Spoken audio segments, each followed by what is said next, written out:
अध्याय 4 विभूतिपाद। अब हम विभूतिपाद में आते हैं। सूत्रार्थ: चित्त को किसी विशेष वस्तु में धारण करके रखने का नाम है धारणा। व्याख्या: जब मन शरीर के भीतर या उसके बाहर किसी वस्तु के साथ संलग्न होता है और कुछ समय तक उसी तरह रहता है तो उसको धारणा कहते हैं। वह वस्तु विषयक ज्ञान निरंतर एक रूप से प्रवाहित होते रहते हैं पर ध्यान कहलाता है। मान लो मन किसी एक विषय को सोचने का प्रयत्न कर रहा है।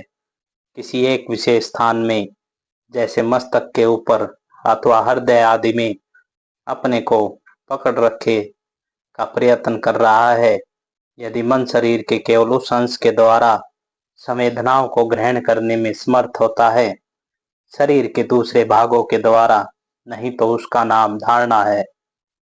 और जब वह अपने को कुछ समय तक उसी अवस्था में रखने में समर्थ होता है तो उसका नाम है ध्यान।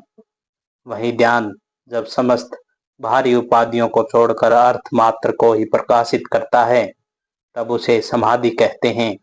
जब ध्यान में वस्तु का रूप या बाहरी भाग परित्यक्त हो जाता है तभी यह समाधि अवस्था आती है।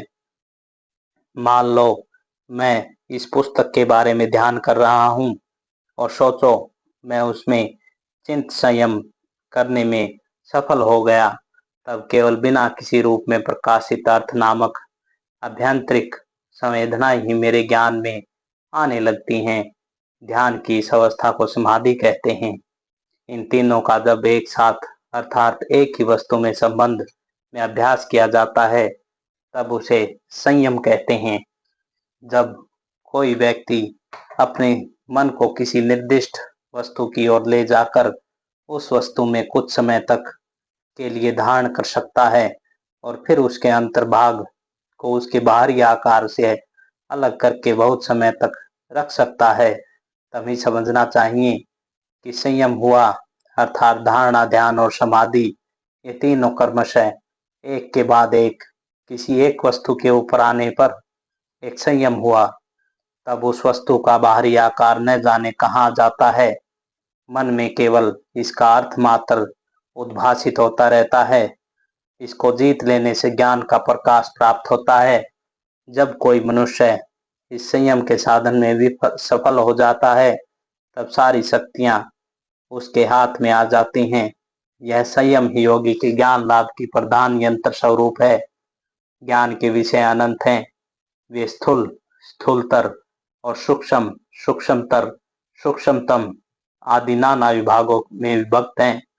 इस संयम का प्रयोग पहले स्थूल वस्तु पर करना चाहिए और जब स्थूल का ज्ञान प्राप्त होने लगे तब थोड़ा थोड़ा करके सोपान क्रम में सूक्ष्मतर वस्तु पर उसका प्रयोग करना चाहिए। उस संयम का प्रयोग सोपान क्रम से करना चाहिए, जल्दबाजी मत करना। यह सूत्र इस प्रकार हमें सावधान कर दे रहा है। पहले कहे गए की अपेक्षा ये तीनों साधक अधिक अतरंग है। इनके पहले यम, नियम, आसन, प्राणायाम और प्रत्याहार की बात कही गई है। वे धारणा, ध्यान और समाधि की अपेक्षा बहिरंग हैं। इन धारणा आदि व्यवस्थाओं को प्राप्त करने पर मनुष्य सर्वज्ञ और सर्वशक्तिमान अवश्य हो सकता है, पर सर्वज्ञता अथवा सर्वशक्तिमता तो मुक्ति नहीं है। केवल इन तीन प्रकार के साधनों द्वारा मन निर्विकल्प अर्थात परिणाम शून्य नहीं हो सकता। इन त्रिविध साधनों का अभ्यास होने पर भी देह धारण का बीज रह जाता है। अब वह बीज जैसा कि योगी कहते हैं भून दिया जाता है, तभी उसकी पुनः वृक्ष उत्पन्न करने की शक्ति नष्ट हो जाती है। वे सिद्धियां उस बीज को भून नहीं सकती, पर वे भी निर्बीज की तुलना में बहिरंग हैं। इसी कारण निर्बीज समाधि के साथ तुलना करने पर इनको भी बहिरंग करना पड़ेगा। संयम लाभ होने पर भी हम वस्तुतः सर्वोच्च समाधि अवस्था की प्राप्ति नहीं कर लेते, पर एक निमंतर अवस्था में अवस्थित रहते हैं। उस अवस्था में यह परिदृश्यमान जगत विद्यमान रहता है और सब सिद्धियां भी। जब व्युत्थान संस्करण अर्थात मन की चंचलता की आविर्भाव और निरोध संस्कार अर्थात संयम का आविर्भाव हो जाता है, उस समय चित्त निरोध नामक संस्कार के अनुगत होता है। इसका तात्पर्य यह है कि समाधि की पहली अवस्था में मन की समस्त वृत्तियां निरुद्ध अवश्य होती हैं, किंतु संपूर्ण रूप से नहीं, क्योंकि वैसा होने पर तो किसी प्रकार की वृत्ति ही न रह जाती। मान लो मन में एक ऐसी वृत्ति उठी है जो मन के इंद्रिय को ओर ले जा रही है और योगी उस वृत्ति को शांत करने का प्रयत्न कर रहे हैं। इस अवस्था में उस संयम को एक वृत्ति कहना पड़ेगा। एक लहर मानो दूसरी लहर द्वारा रोकी गई है, अतः वह समस्त लहरों की निर्वर्ती रूप समाधि नहीं है, क्योंकि वह संयम भी एक लहर है। फिर भी जिस अवस्था में मन के तरंग के बाद तरंग उठती रहती है, उसकी अपेक्षा निरंतर समाधि उस उच्चतर समाधि के अधिक समीपवर्ती है। अभ्यास के द्वारा इसका प्रवाह स्थिर होता है। प्रतिदिन नियमित रूप से अभ्यास करने पर यह मन के नियत संयम का प्रवाह स्थिर हो जाता है और तब मन को सदैव एकाग्रशील कर रहने की अक्षमता प्राप्त होती है। सब प्रकार के विषयों का चिंतन करने की वृत्ति का अक्षय हो जाना और किसी एक ध्येय विषय का चिंतन करने वाली एकाग्रता शक्ति का उदय हो जाना, यह चित्त की संबंधी समाधि परिणाम है। मन सर्वथा ही नाना प्रकार के विषय ग्रहण कर रहा है, सदैव सब प्रकार की वस्तुओं में जा रहा है। फिर मन की ऐसी भी एक उच्चतर अवस्था है जब वह केवल एक ही वस्तु को ग्रहण करके अन्य सब वस्तुओं को छोड़ दे सकता है। इस एक वस्तु को ग्रहण करने का फल है समाधि। जब मन शांत और उदित अर्थात अतीत और वर्तमान दोनों अवस्थाओं में ही तुल्य पर्याप्त हो जाता है और अर्थात दोनों को ही एक साथ ग्रहण कर सकता है, तब उसे चिता का एकाग्रता परिणाम कहते हैं।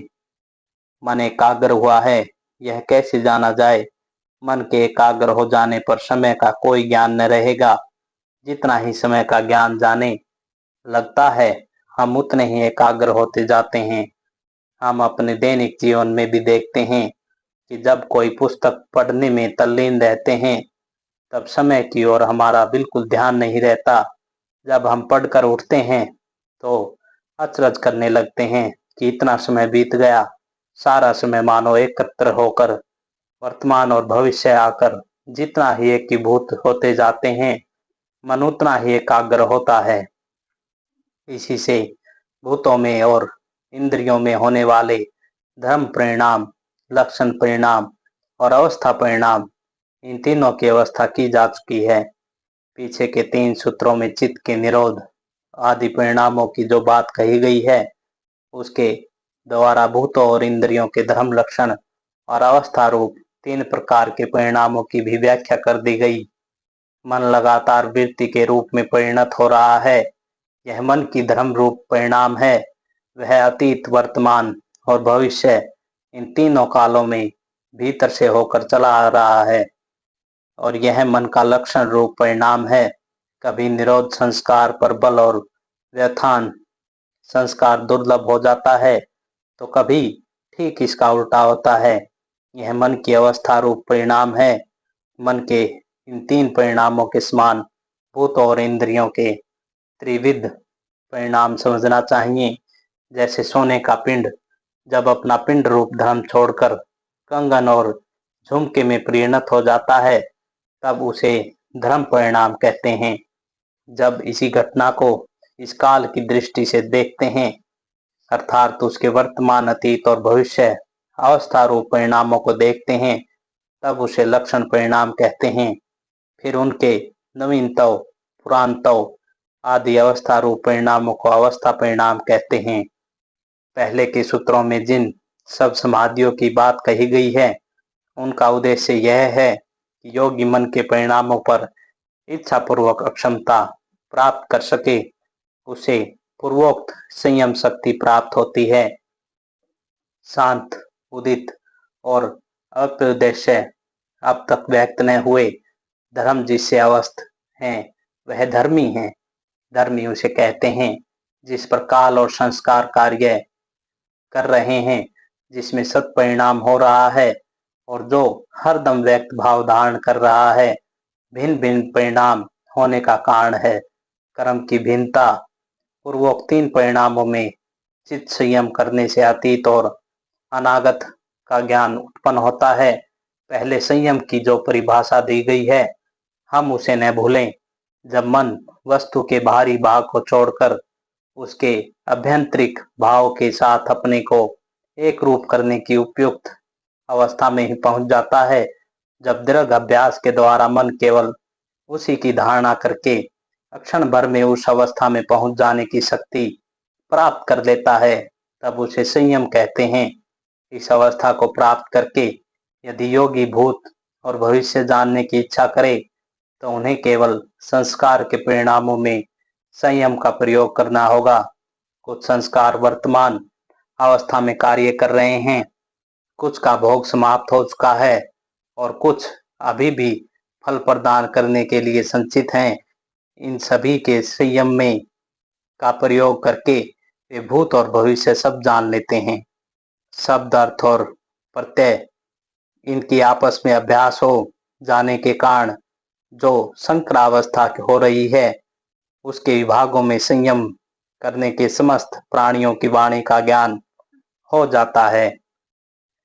शब्द से उस बाह्य विषय का बोध होता है जो मन में किसी वृत्ति को जागृत कर देता है। अर्थ कहने से वह आंतरिक संपदन समझना चाहिए जो इंद्रिय मार्ग के माध्यम से मस्तिष्क में पहुंचता है और बाह्य संवेदना को मन में पहुंचा देता है। ज्ञान कहने से मन की उस प्रतिक्रिया को समझना चाहिए जिससे विषयानुभूति होती है। इन तीनों के मिश्रित होने से ये हमारे इंद्रिय ग्रह है विषय उत्पन्न होते हैं। मान लो मैंने एक शब्द सुना, पहले बाहर एक कंपन हुआ, तत्पश्चात श्रवणेन्द्रिय द्वारा मन में एक आंतरिक संवेदना पहुंचाई गई, उसके बाद मन ने प्रतिक्रिया की और मैं उस शब्द को जान सका। मैंने यह जो उस शब्द को जाना वह तीन पदार्थों का मिश्रण है, पहला कंपन, दूसरा संवेदना और तीसरा प्रतिक्रिया। साधारणतः ये तीन व्यापार पृथक नहीं किए जा सकते, पर अभ्यास के द्वारा योगी उनको पृथक कर सकते हैं। जब मनुष्य को इनको अलग करने की शक्ति प्राप्त कर लेता है तब वह फिर जिस किसी शब्द में संयम का प्रयोग करे वह उसी क्षण उस अर्थ को समझ सकता है और जिसको प्रकाशित करने के लिए वह शब्द उच्चारित हुआ है, फिर वह सब चाहे मनुष्य द्वारा किया गया हो चाहे अन्य किसी प्राणी द्वारा। संस्कारों को प्रत्यक्ष कर लेने से पूर्व जन्म का ज्ञान हो जाता है। हम जो कुछ अनुभव करते हैं वह समस्त हमारे चित्त में तरंग के रूप में आया करता है। वह फिर चित्त रूपी सरोवर की तली में चला जाता है और क्रमशः सूक्ष्म से सूक्ष्मतर होता जाता है। वह बिल्कुल नष्ट नहीं हो जाता, वह वहां जाकर अत्यंत सूक्ष्म भाव से रहता है। यदि हम उस तरंग को फिर से ऊपर ला सकें तो वही स्मृति कहलाती है। अतः योगी यदि मन के इन सब पूर्व संस्कारों में संयम कर सके तो वे पूर्व जन्म की बातें स्मरण करना आरंभ कर देंगे। दूसरे के शरीर में जो चिन्ह है उनमें संयम करने से उस व्यक्ति के मन का ज्ञान हो जाता है। प्रत्येक व्यक्ति के शरीर में कुछ विशिष्ट चिन्ह रहते हैं जिनके द्वारा उसको दूसरे व्यक्तियों के पृथक करके पहचाना जा सकता है। जब योगी किसी मनुष्य के इन विशेष चिन्हों से संयम करते हैं तब वे उस मनुष्य के मन का स्वभाव जान लेते हैं, किंतु उस चित्त का अवलंबन क्या है यह वे नहीं जान सकते क्योंकि वह उनके संयम का विषय नहीं है। ऊपर के सूत्र में शरीर के चिन्हों में संयम की ओर की जो बात कही गई है उसके द्वारा उस व्यक्ति के मन में उस समय क्या चल रहा है यह नहीं जाना जा सकता। उसको जानने के लिए तो 2 बार संयम करने की आवश्यकता होगी, पहले शरीर के लक्षणों में और उसके बाद मन में, तब योगी उस व्यक्ति के मन के समस्त भाव जान सकेंगे। शरीर के रूप में संयम कर लेने से जब उस रूप को अनुभव करने की शक्ति रोक ली जाती है, तब आंख की प्रकाश शक्ति के साथ उसका संयोग रहने के कारण योगी अंतर्ध्यान हो जाते हैं। मान लो कोई योगी इस कमरे में खड़े हैं, वे आपात दृष्टि से ये सब के सामने अंतर्ध्यान हो सकते हैं और वे वास्तव में अंतर्ध्यान हो जाते हैं, सो बात नहीं। पर हाँ, कोई उन्हें देख न सकेगा, बस इतना ही। शरीर का रूप और शरीर, इन दोनों को मानो वे अलग अलग कर डालते हैं। जब योगी ऐसी एकाग्रता शक्ति प्राप्त कर लेते हैं कि वे वस्तु के रूप में और उस वस्तु को एक दूसरे से अलग कर डालते हैं, तभी सभी प्रकार के अंतर्ध्यान शरीर उन्हें प्राप्त होती है। रूप और इस रूपवान वस्तु के पार्थक्य में यह संयम का प्रयोग करने से उस रूप को अनुभव करने की शक्ति में मानो एक बाधा पड़ती है, क्योंकि रूप और उस रूपावशिष्ट वस्तु के परस्पर संयुक्त होने पर ही वे उस वस्तु का ज्ञान होता है।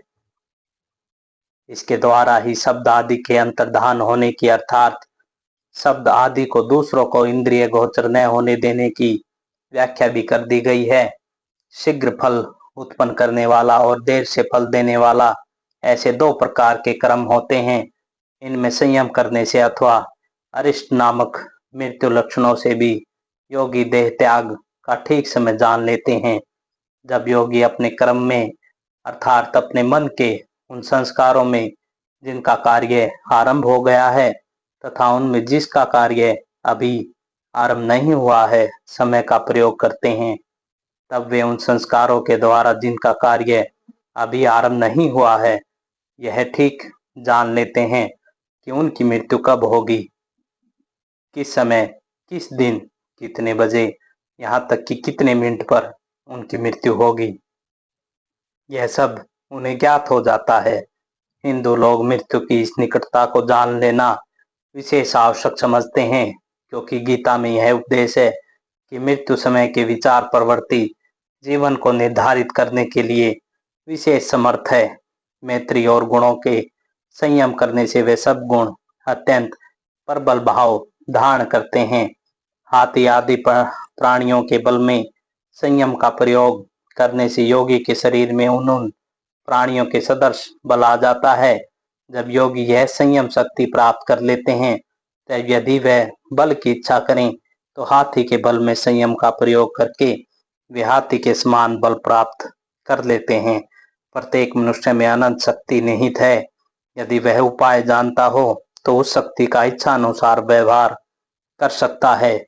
योगी ने उसे प्राप्त करने की विद्या खोज निकाली है। महाज्योति के संयम करने से सूक्ष्म, व्यवधान युक्त और दूरवर्ती वस्तुओं का ज्ञान हो जाता है। हृदय में जो महाज्योति है, उसमें संयम करने से योगी अत्यंत दूरवर्ती वस्तु को भी देख सकते हैं। यदि कोई वस्तु पहाड़ के अंतराल में रहे तो उसे भी वे देख लेते हैं और अत्यंत वस्तुओं का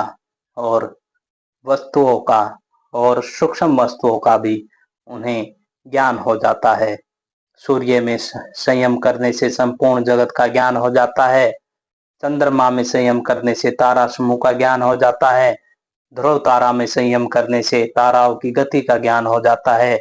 नाभि चक्र में संयम करने से शरीर की बनावट का ज्ञान हो जाता है। कंठकूप में संयम करने से भूख और प्यास की निवृत्ति हो जाती है। अत्यंत भूखा मनुष्य आदि कंठनली में चिता का संयम कर सके तो उसकी भूख शांत हो सकती है। क्रुम नाड़ी में संयम करने से शरीर की क्रियाएं या स्थिरता होती है। जब वे साधना करते हैं तब उनका शरीर चंचल नहीं होता।